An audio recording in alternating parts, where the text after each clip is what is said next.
আসসালামু আলাইকুম everyone, welcome to cooked by Safwan's mom. আজকে আমি আপনাদের একটা জিনিস দেখানোর জন্য চলে আসলাম।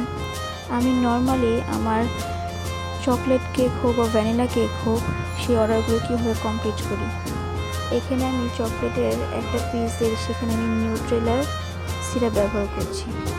চকলেট কেকে আমি সাধারণত নিউট্রেলার সিরাপটি ব্যবহার করি যাতে একটু এক্সট্রা ফ্লেভার অ্যাড হয়।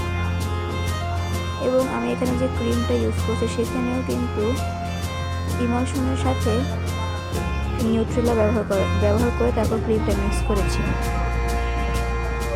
তাহলে আপনারা বুঝতেই পারছেন যে একটা কেক মেক করার জন্য ঠিক কতটা পরিমাণ পরিশ্রম প্রয়োজন এবং ঠিক কতটা পরিমাণ ইনগ্রিডিয়েন্টস আমরা ব্যবহার করে থাকি। এই জন্যই হয়তো আমাদের হোম বেকারদের কেকের দামটা একটু আপনাদের কাছে বেশি মনে হয়, কিন্তু জিনিস ভালো হলে দামটা একটু বেশি ভালো হবে। আমি কিন্তু প্রত্যেকটা লেয়ারেই এরকম নিউট্রেলার সিরাপটা ব্যবহার করেছি।